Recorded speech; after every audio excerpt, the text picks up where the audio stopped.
Evening, bitches. It's your boy, Ricky Murray. The subject today is old ass rappers. Honestly, I don't get it.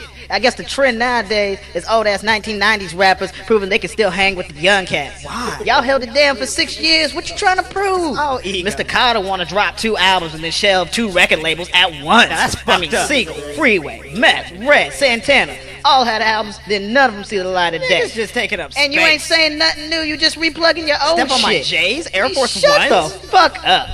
Part the sea and let the new niggas swim. They got You a know what I story, mean? too. Oh, and don't let me forget Ice-T. Wrap it up. LL Cool J. Wrap it up. Look, nobody cares. People of your generation don't even buy albums, nigga. Well, why would you want 15-year-old fans?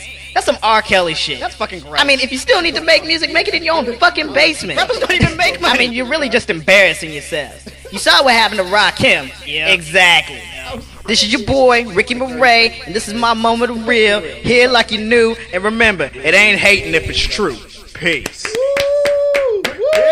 Rick Gay! That nigga spit that shit, nigga spit that shit. Right there. Fuck the haters.